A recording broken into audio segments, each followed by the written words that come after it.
Greetings, I'm Demonac, and it's Hearthstone time. Right, the new expansion, the Mean Streets of Gadgetstan, is out. I'm going to go through all the cards in the set. I haven't even looked at all of them yet. I've seen most of them now, but I haven't even looked at all of them yet. We're going to go through them together and get my my impressions of them.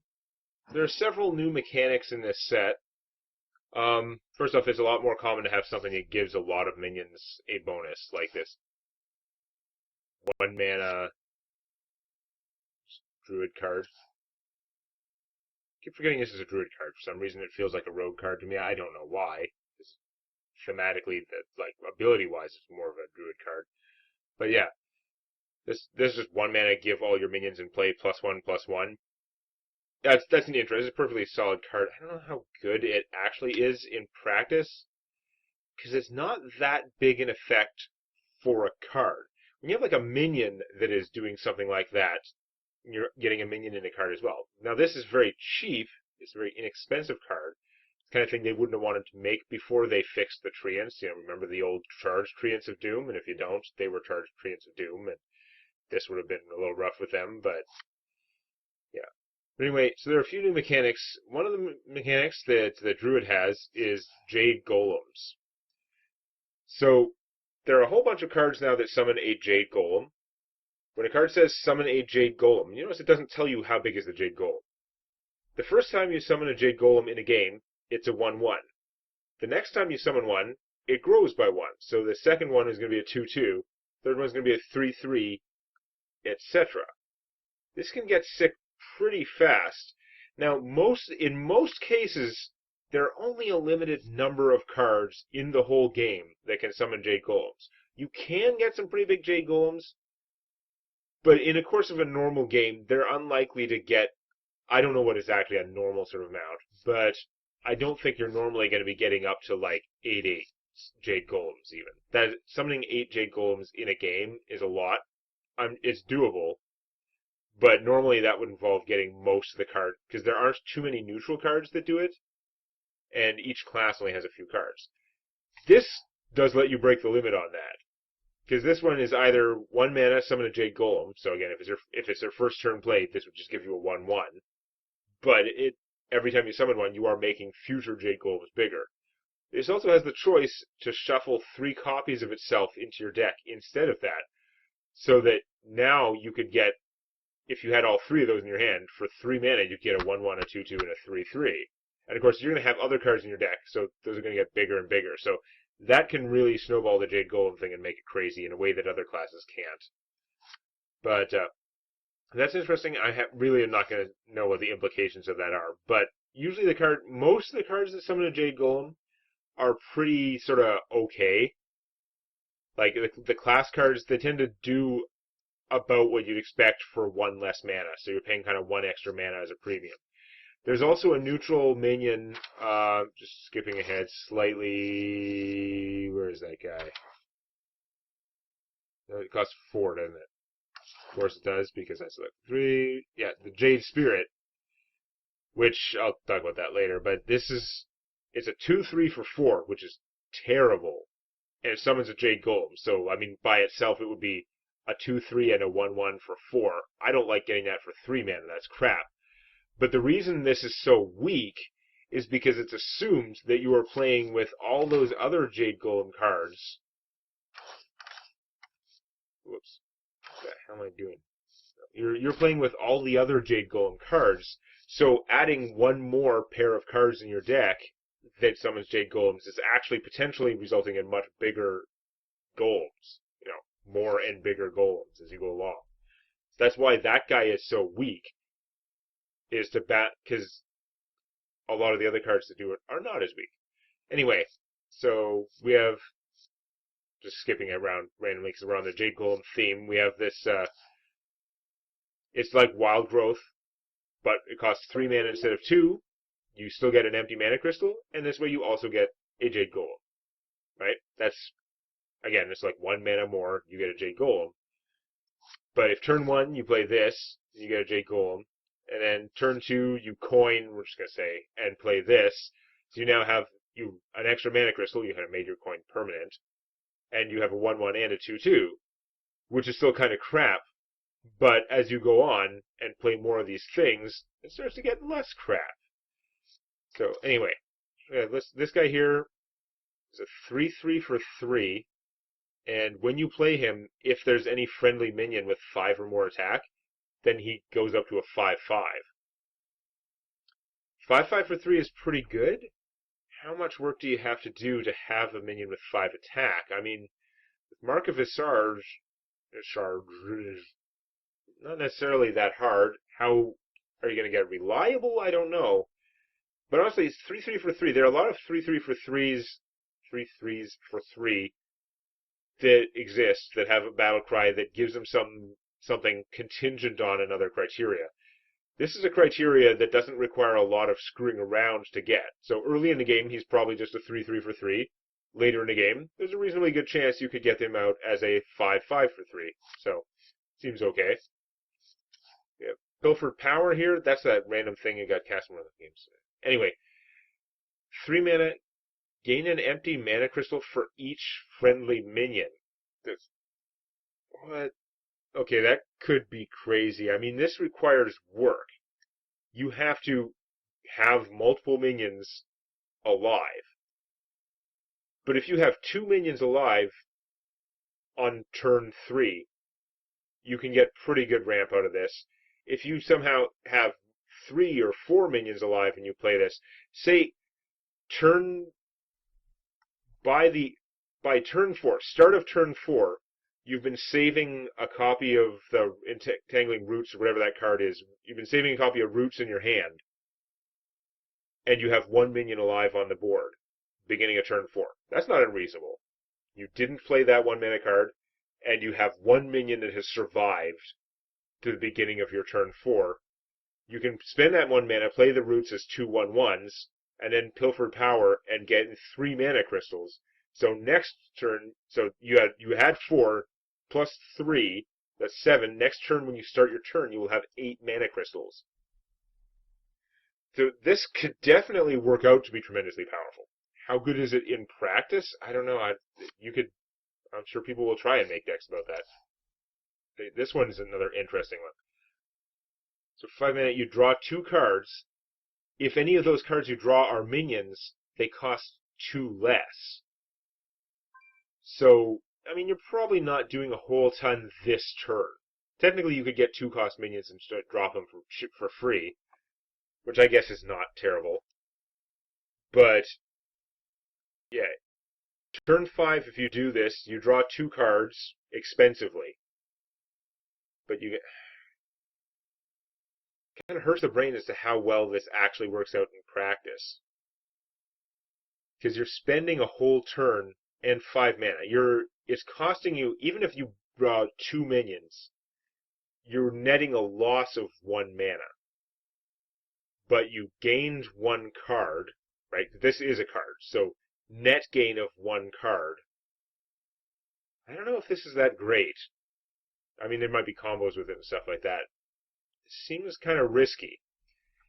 If you play this and you get 1 minion, then you gained 1 card at a cost of 3 mana, which I guess is the same as Arcane Intellect.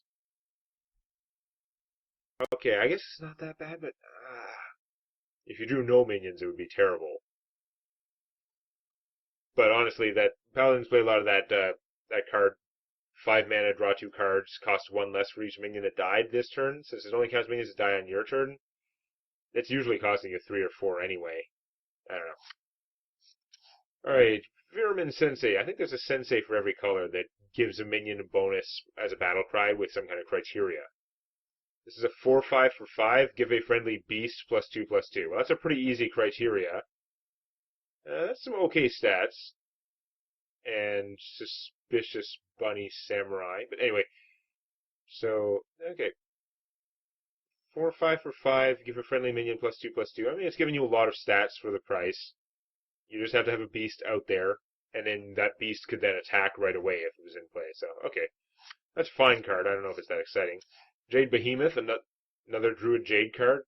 Probably the last one. 3/6 Taunt for 6. That's like Swamp Thing there, right? He sucks ass. But this is a 3/6 Taunt and a Jade Golem, which is at minimum a 1/1. So then you're getting 4/7 worth of stats in taunt, which is not terrible. But if you're playing with Jade Golem stuff, it's probably bigger than a 1/1. So it starts to potentially be rough. And the legendary for Druid is Kun the Forgotten King, possibly Kun. I don't know. He's a 7/7. He's so weird. So he's a 7/7, costed 10 mana. You can either gain 10 armor, so 7/7 and 10 armor for 10, or he's a 7/7 for 0 that required 10 mana to cast. Because you can choose to play him and have him refresh all your mana crystals. Honestly, I don't think he's a power player. It just does not seem like a very exciting legendary that you have to reach 10 mana to do. And I mean, if you play him earlier using Inner Peace, whatever, you know what I mean. Inner Fire. Oh God, can't remember names. Whatever. Innervate.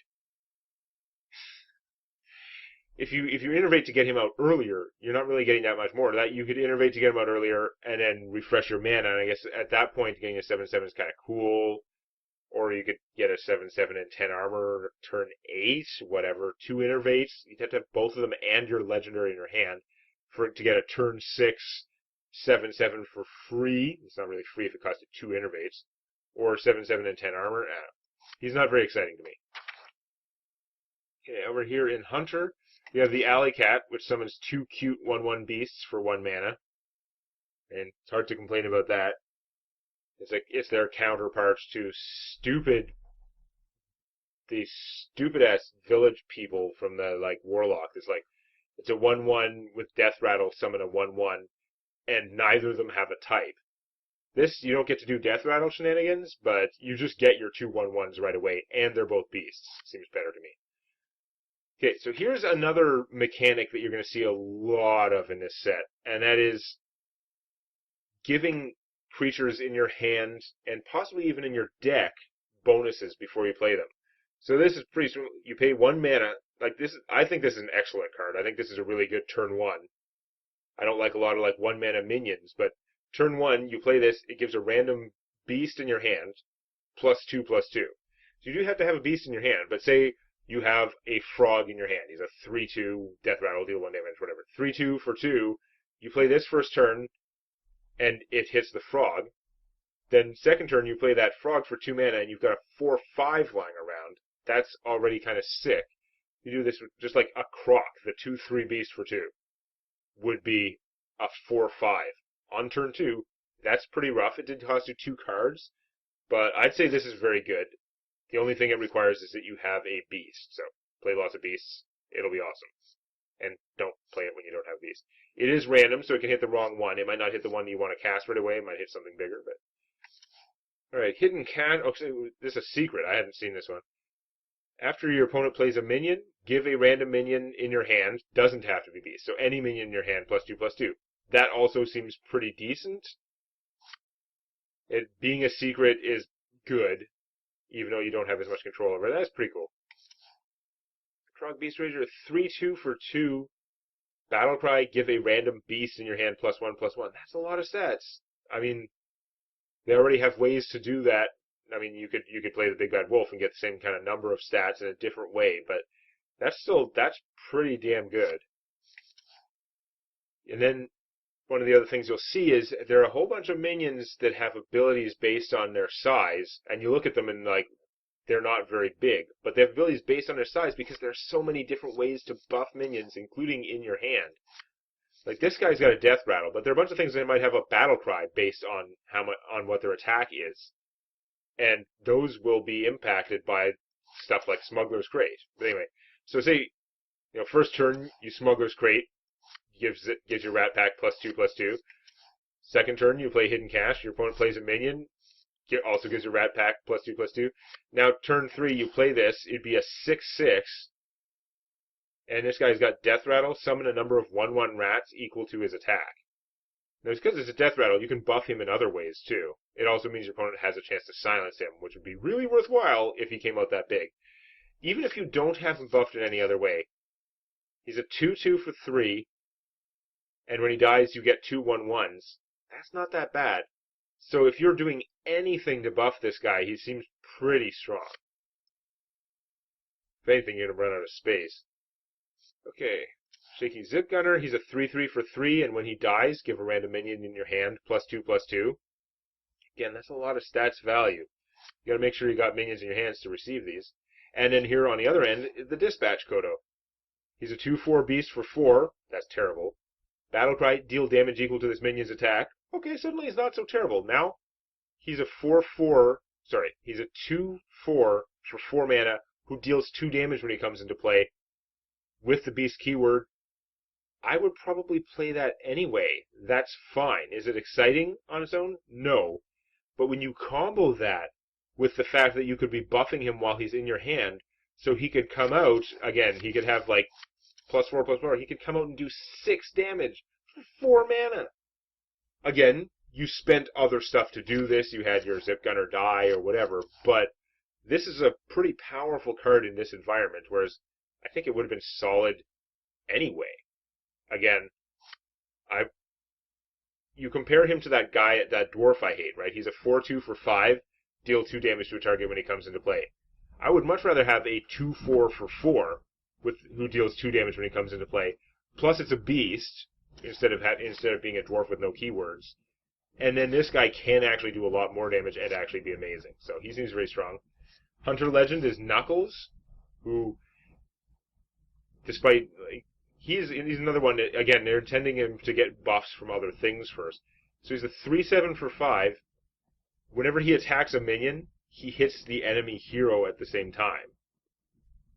So he's really a bruiser. You're a 3/7 beast.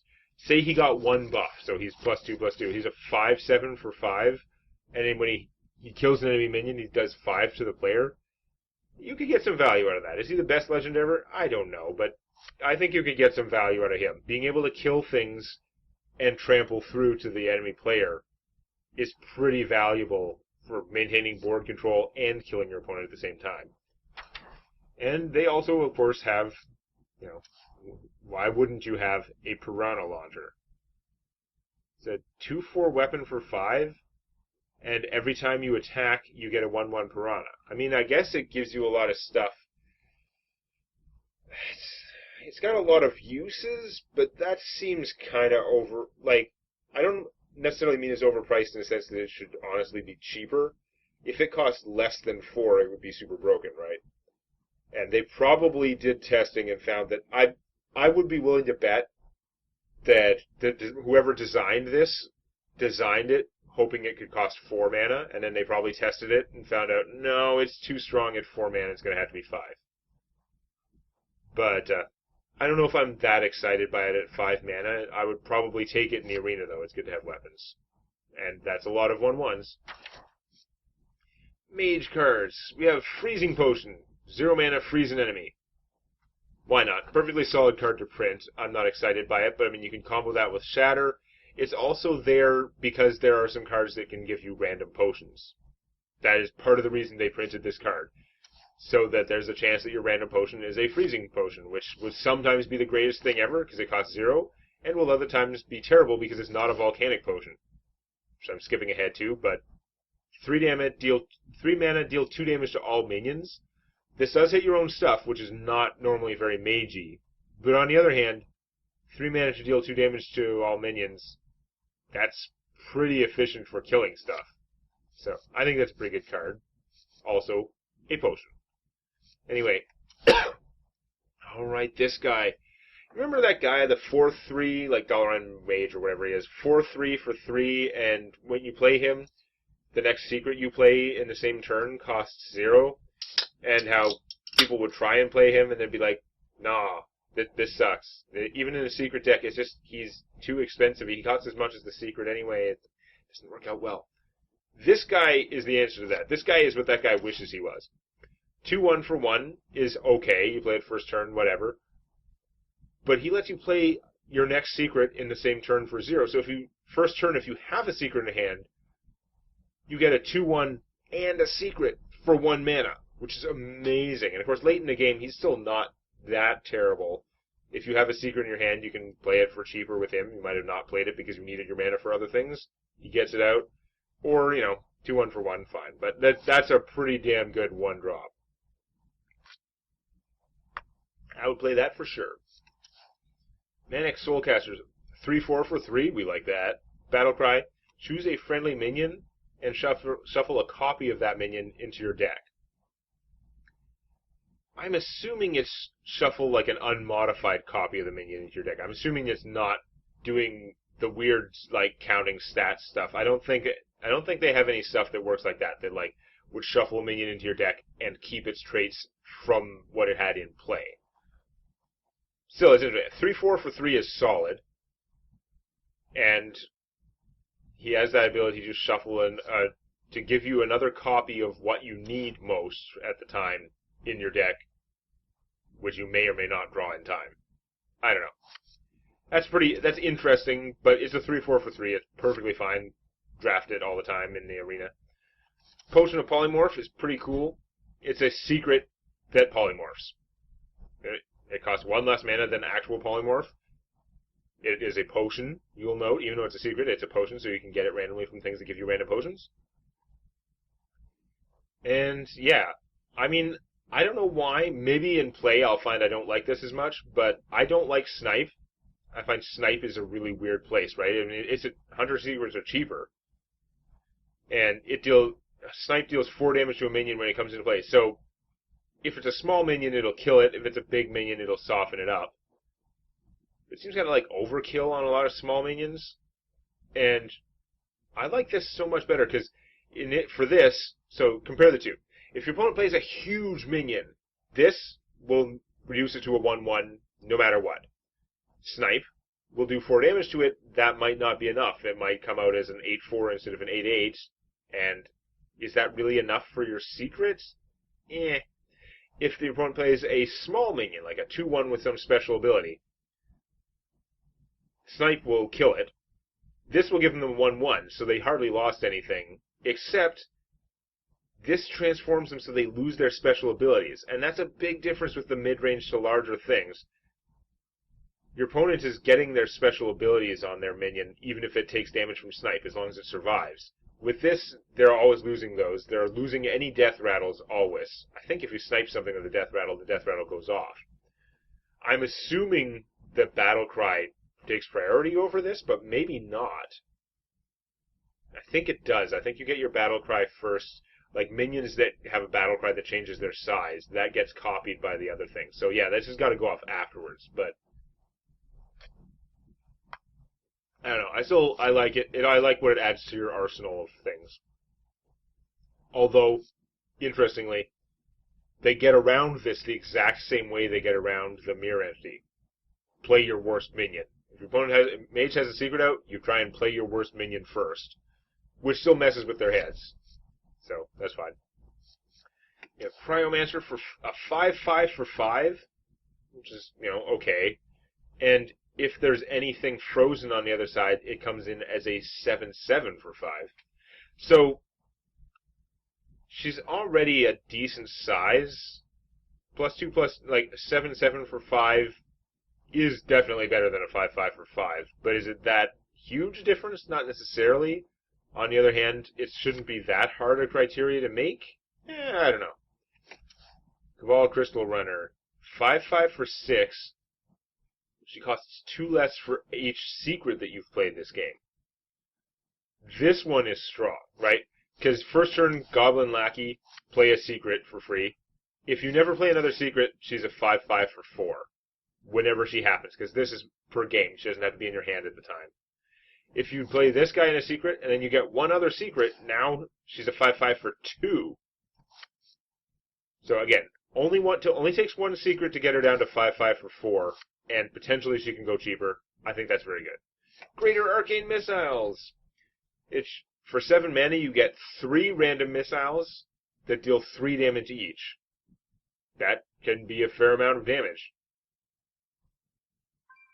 That's not gonna. It's harder for this to just get absorbed by a wall of regular minions and stuff like that. Although small minions can still waste them pretty good. If you have spell power, those are big missiles. I don't know if this compares that well. I think Fireland's Portal only deals 5 damage, and this deals 9. But Fireland's Portal does it where you want and gives you a 5/5. So, I don't know how much play this is actually going to see compared to Firelands Portal for a 7-mana damage-dealing mage spell. Inkmaster Solia is the mage legendary. 5/5 for 7, and if your deck has no duplicates, so she's just like, I just totally forgot his name, Captain Random who wants your deck to have no duplicates. Instead of healing you for full, she's, if your deck has no duplicates, the next spell you cast this turn costs 0. Which is pretty weird. I mean, she does cost 7. Is that the greatest ability ever? I don't know.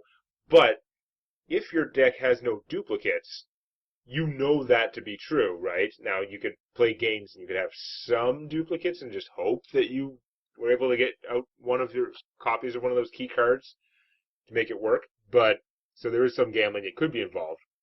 If your deck legitimately was a Highlander deck with no duplicates, then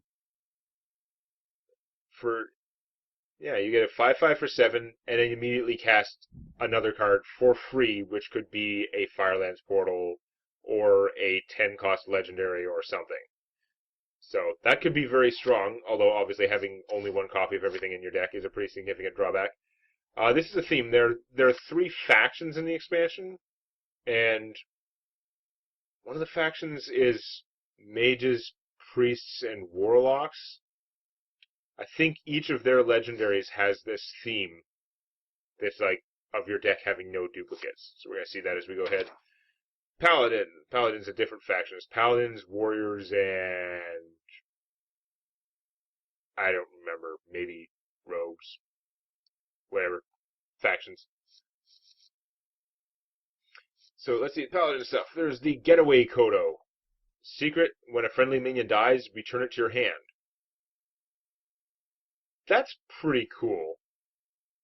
I mean, you have to worry about the same sort of problems where it hits one of your, like, tokens. That Paladins have the built-in drawback, just like the res at 1 health secret. You have to worry about it getting the wrong thing and giving you crap. But, while having a minion come back and play is really good, 1 health is kind of, annoying a lot of the time. This gives you back your minion at full everything. You're going to get to use your Death Rattle a second time, which you would, I guess, with the other thing. You get to use your Battle Cry a second time, which is different, and it's going to come back with all its hit points. You're just going to have to spend the mana again. I don't know. That's a solid secret. It'd be interesting to see how it works out. Grimscale Chum. Here we start getting into Murloc tech. 2/1 Murloc for 1. Give a random Murloc in your hand, +1/+1. It's only +1/+1. It's not huge, but he seems solid. And there's a lot more Murloc-y stuff around. It's more tempting to run Murlocs than I've ever found it before. Normally, I've not found it very tempting. Mean Street Marshal. What the hell is he? A 1/2 for 1. Death Rattle. If he has 2 or more attack, draw a card. That's interesting. So, as long as he's gotten at least any bonuses at all, either while he was alive or while he was in your hand or deck, then this is going to be a 1-cost minion who is going to draw you a card. But he is garbage unless you buff him in some fashion. Well, that's pretty interesting now. I'm sure he'll see lots of play. You've got Smugglers Run. Pay 1 mana, give all minions in your hand +1/+1. Remember, the Druid one was all your minions in play. It's hard to keep minions alive, though. It's pretty easy to have 2 or 3 minions in your hand, especially turn 1, right? And that's a pretty good turn 1 card, I think. Although it means you're not playing a minion, whereas Grimscale Chum here could be a decent-sized minion in play and give +1/+1 to your guys. The Grimscale Outfitter, he is only a 1/1 for 2, but he gives all minions in your hand +1/+1. He does not discriminate. He'll sell to Murlocs, Paladins, anyone. I'm not sure how I feel about him.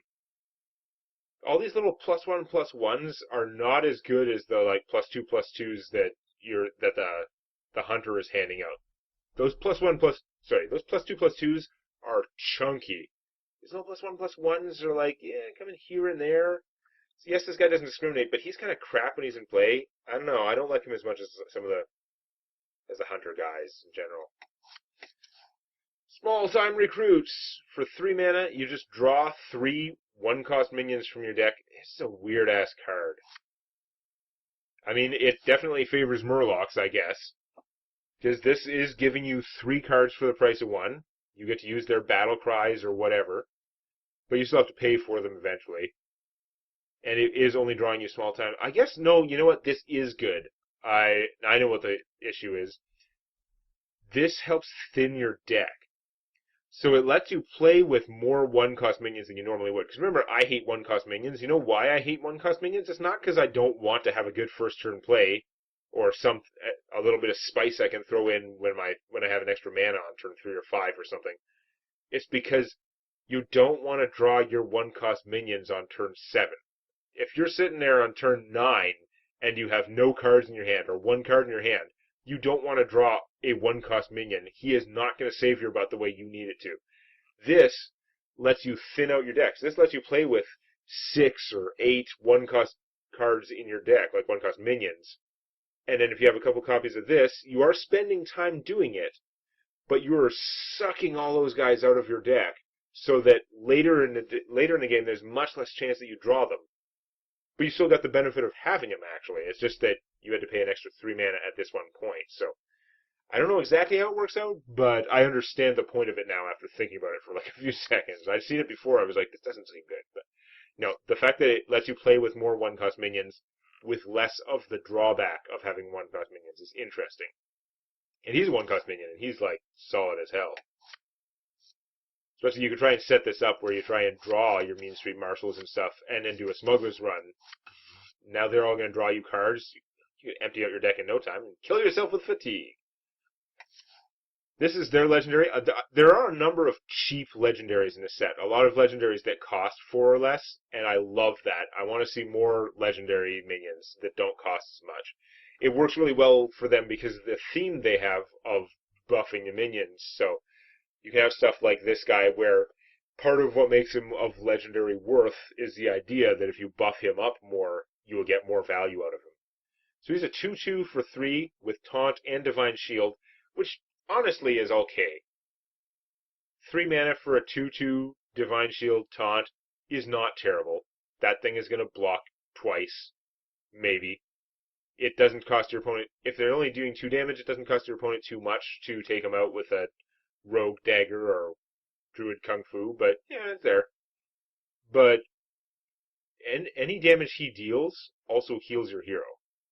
So that's pretty interesting, and of course if he comes out bigger, it gets more interesting. I don't know if he's really that exciting, but that's the theory. Just heal your hero. He's a lot of stalling power for 3 mana. They have to get through a bubble. They have to get through him. If he's been buffed at all, getting through him might take a little effort. And if he trades with anything, even if he just dies on the first time, you're going to get back 2 or 4 or however much health.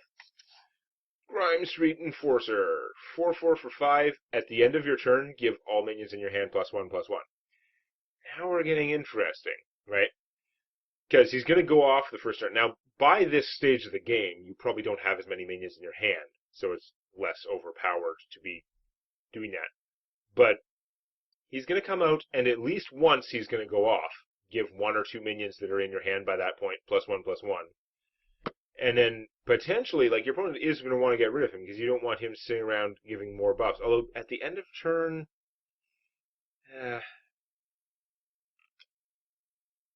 means those minions have to be sitting in your hand. Like, I don't know if he's that great, but he's interesting. And then we have the Grime Street Protector, who I may have gotten from a Discover somewhere. This guy is super strong in the arena. I don't know how he is normally. 6/6 Taunt for 7. And his battle cry is to give adjacent minions Divine Shield. So I'll give him this. He protects shit. You're getting a big taunt, and those 2 bubbles let you do trades with those minions without them dying, or just protects them in advance, so you can hit your opponent and hope they don't die. Like, it is a strong effect. He seems pretty solid. I don't know how, like, playable he is in normal games. Keep going. Pint-sized potion. This thing has so much synergy with other priest stuff. It's going to get messed. You're going to see messed up combos. There's 1 mana. Give all enemy minions -3 attack for 1 turn. So, in addition to the fact that if you guys both have an army, and then you give his army -3 attack, and then just smash all their guys, you're going to come out looking a lot better than he is for 1 mana. But it gets silly when you start getting into, you pint-sized potion him, and then you can Potion of Madness, gain control of an enemy minion with 2 or less attack at the end of turn. This is Shadow Madness for 1 mana. This one only works on minions with attack of 2 or less. Shadow Madness is 3 or less. There is a big difference in how many minions have 3 or more attack. And especially in this set, there is some theory that small minions are more likely to get buffed and therefore be out of range of the Potion of Madness, right? So it's supposed, in theory, it should be less awesome than it at first appears. But I don't know, it still seems pretty awesome to me. And of course, it's extra good with this, although if they're actually big minions and you shrink their attack, then they're not all going to die when they collide when you Potion of Madness one into another, right? So maybe not work out? I don't know. Mana Geode. It's your 2/3 for 2 priest card. Whenever this minion is healed, summon a 2/2 crystal. This thing is weird and crazy. If it gets buffed somehow, it could provide you a lot of 2/2s. Like, there's a big difference between getting a free 2/2 and getting a free 1/1. It's twice as big. And that's pretty cool. Now, it's only when this guy's healed, which means he has to take damage, survive it, and then you heal him. But it does seem like he could do really well in early game exchanges. Your opponent definitely wants to make sure he dies.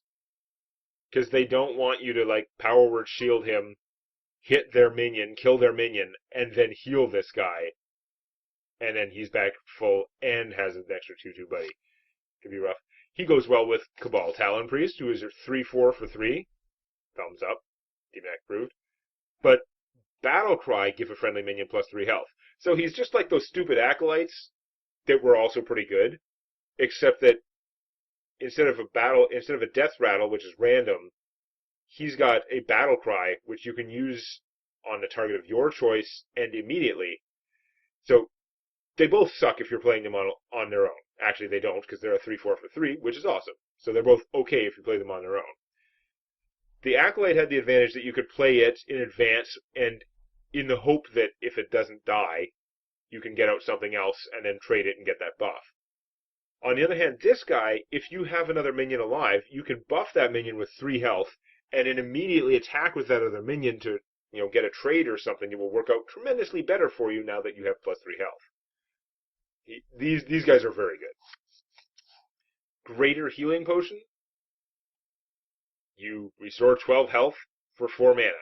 That is a lot of healing. That is a huge life swing. It is a card that does nothing but healing, but it heals a lot. It does seem inferior to the Paladin twisted whatever forbidden healing, right? Forbidden healing is going to cost you a lot more mana because it's one of those 0 cost, just spend all your remaining mana cards. But forbidden healing, like, they both have the same sort of purpose. You have this in your deck until you get low, and then you go full healed. What now? Well, the Paladin one does cost more mana. Like, to heal yourself for 12, it would cost 6 mana. It's not really that much worse, though, because you're talking about, if you're using this early in the game, you're already screwed because you just spent your whole turn greater healing potioning. You know what I mean? Whereas, at the stage late in the game, when people are running out of cards, you just want more value for your card. The Paladin can take a turn out, spend all his mana, and heal himself for 20, which is a huge swing. With the advantage that they can also do it for cheaper early on if there's a minion that they need to heal to win a confrontation, or just if they have mana, if they need to do some healing but also have something important to do. The Paladin one gets a lot of value and is more flexible. This is more mana efficient, but it is locked into that fixed amount. I don't know. It is still a pretty solid, like, keep you in the game card. I like that it's a 12-point swing compared to those 8. I don't like those cards that were like 8, like Frost Armor. I hate Frost Armor. And the Druid spell that's just like 3 mana, heal something for 8, which is actually pretty good if you're healing like an 8/8 taunt. But if you have to use that to heal yourself, not so great. This is at least doing more for the card, and is definitely better than the Druid one. I'd rather pay 1 more mana and get 4 more health because of what you're using it for, is generally a late gaming sort of thing. It's not about, you're not trying to play this as soon as possible. Anyway, that's an iffy card. Draconic Operative is insane. It is a 5/6 dragon for 5. It could literally do nothing, and it would go into a lot of decks, because it's a 5/6 for 5, which is perfectly good stats, and it counts as a dragon, and there are a lot of cards that care about dragons and do awesome things if you have a dragon in your hand. He is one of them, though, because his battle cry is, if you're holding a dragon, discover a card from your opponent's deck. Presumably your opponent plays with good cards, so it's just discovering a good card. Like any discovery, you don't have that much control over it, but you have to discover, you have some choice. And he's a 5/6 for 5, and he counts as a dragon for your other cards. Like if you have the other copy of him in your hand. This guy is just amazing. He's only rare. I'm probably just going to craft him, but I don't care. After I open some more packs when I still don't have him. Cabal Songsteel. I like this guy. He's a pretty cool common. 5/5 for 5. Battle Cry, silence a minion. I'll take it. I've played with a 4/3 for 4 with the same battle cry. I'd rather have a 5/5 for 5, I think. Like, 4/3 for 4 seems like bad stats, whereas 5/5 for 5 seems like, average. It works. 4/3 is fragile. 5/5 is, now we're talking. Raza the Chained, Priest Legendary. He also, again, he's from the faction where your legendaries are about having no duplicates in your deck. If your deck has no duplicates, your hero power costs 0 for the rest of the game. That is a weird power. He does only cost 5, so he's not like a full-on, really expensive legendary. Making your hero power free is pretty valuable. Is it like... I guess... Okay, if you have out something that lets you use your hero power more times, that would be pretty strong. But there aren't that many of those that are neutral, right? There's just like the Garrison Commander. Now you can use your hero power twice, and with this guy you'd be using it twice every turn for free. If you then have Shadow Form, and then you've got like Unchained, you have like Chained Shadow Form tech, and you're like, oh, you get the second Shadow Form, now it's like 3 damage, and you're doing it twice. That is a whole lot of combo for that. This guy on his own, I don't know. He's fine. He's definitely not bad. He doesn't seem like the kind of legendary that you'd go, oh my god, that's so amazing, I have to craft this, like Healnaros. But anyway. And for 6 mana, Dragon Fire Potion. Deal 5 damage to all minions except dragons. Every once in a while, this will screw you because your opponent has like minions you want to kill, and they're dragons. And I mean, a lot of time you might not have you might have minions that aren't dragons, but whatever. 6 mana to deal 5 damage to all minions would be awesome. I would play that card. Deal 5 damage to all minions for 6? Yes, please. That's amazing. And this has the disadvantage. It doesn't work on your opponent's dragons. It has the advantage. You can fill your deck with dragons, and they're immune to it. This is a very strong card. Craziness. That one's epic, right? Yeah, of course it is. Then we get into rogue cards. I'm going to do rogues, and then I'll do the other 3 classes and neutrals in the next video. Rogues have the counterfeit coin. That's just weird. Just like, put an extra coin in your deck. It's a coin. It counts as a spell, so it can help you trigger your combo stuff. It's the coin, but it's taking up a space in your deck. It's a weak innervate, but weak innervate on a class that has combo cards, that's got a little bit more going for it. So, it's interesting. It's definitely a card they should print. I think it's one of those things where it wouldn't be if they were nominating cards to put into the base set that would remain forever in Standard. This is the kind of generic thing that seems like something that Rogue should just have. They should put that in the Standard, just like the Mage one is like Freezing Potion. It costs 0, it freezes an enemy. That seems like an incredibly basic card, the kind of thing that you could see being put in a Standard set, even though it's not, and they probably won't do that. Not important, don't really care, but yeah. Gadgetzan Ferryman, 2/3 for 2. Combo, return a friendly minion to your hand. I mean, it's a rogue card, right? So he's He's a 2/3 for 2. He doesn't have the disadvantage that your panda has, that it has to bounce something, right? Because if you don't want to bounce something, just play this guy first on your turn, and then you don't have to return a friendly minion to your hand. But he certainly gives you the option to do stuff, and in fact, he works out really well if you have a battle cry you want to make use of. You play your battle cry guy, and then for 2 mana you get your 2/3 out and bounce your battle cry guy.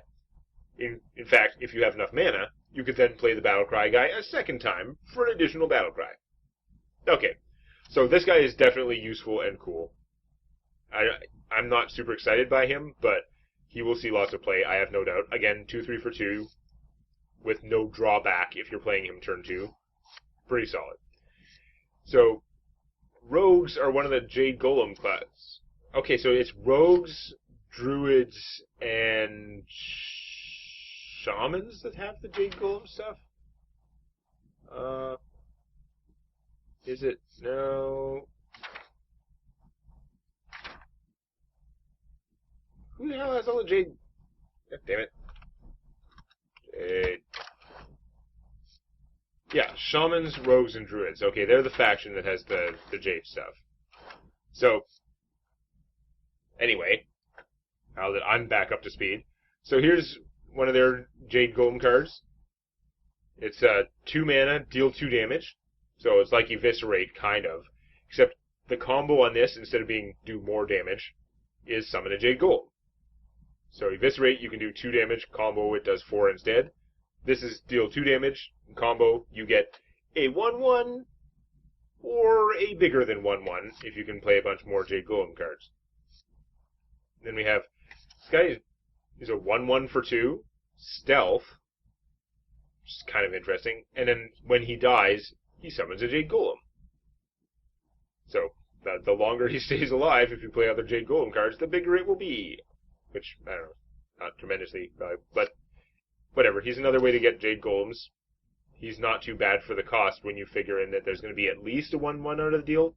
Probably bigger, because your deck probably has more Jade Golem stuff. Shadow Rager, this is a card they definitely should have printed. He's kind of cool. He's a 5/1 for 3, like Captain Terrible, but he's stealth, which is really what ability you want to have when you're a 5/1 for 3. So he actually has a pretty reasonable chance to do 5 damage to something instead of dying like a punk. So that's pretty cool. Moving on. Shaku the Collector. Again, these cheap legendaries. I love that they're making cheap legendaries. I find that much more interesting than every legendary just being like, oh, look, some more 7/9 cost guys do crazy things. There's lots of 7/9 cost guys that do crazy things. We have enough. He's a 2/3 for 3. He's got stealth. Whenever he attacks, you add a random card to your hand from your opponent's class. So, I mean, he's a 2/3 stealth for 3 that will get you a card. He's unlikely, with 3 hit points in stealth, he's unlikely to die before he ever gets to attack. So there's a good chance he's a 2/3 stealth and a random card from your opponent's class for 3. Remember that this ability combos with What's-His-Face from the previous set, the 5/6 for 5, that reduces the cost of any enemy class cards in your hand by 2 as his battle cry. So you can try and work that out. It gives you another way to do that. But, yeah, I've seen people complain, like, oh, he's never going to be alive long enough. He's always going to just get you 1 card. If he gets you 1 card, it's not too bad. If he did, for some reason, survive long enough to get you another card, if you re-stealth them somehow, or if he was bigger due to stuff that gives bonuses, I don't know, then he could potentially give you more cards. I don't know. He's cool. He's fine. Shadow Sensei is pretty interesting. So he's a 4/4 for 4. He gives a stealth minion +2/+2 as his battle cry. That's pretty strong. You compare him to Dark Iron Dwarf, who is excellent. Gives an immediate +2/+0. Well, this guy gives a bonus only to specific guys, but it's a permanent bonus that includes hit points. So you use it very different. You can use it exactly the same as you would use the Dark Iron Dwarf, but you can also use it very differently on trying to buff things and keep them alive. For instance, if you play Shaku on turn 3, and then next turn you Shadow Sensei him and he's a 4/5, there's a much better chance that he's going to get attack a second time and get you even more cards. Anyway, also stealth, Lotus Assassin. Whenever this 5/5 for 5, whenever he attacks and kills a minion, he regains stealth. It's fine. This 5/5 stealth for 5 is just like the cat without a keyword. And he does re-stealth when he kills something. He can help you with board control. I don't know if that's the most exciting ability, but he's a perfectly solid card. Lucky Doe Buccaneer. This guy's weird, man. So, 5/5 Pirate for 6. If you have a weapon with 3 or more attack, then his battle cry will give him +4/+4.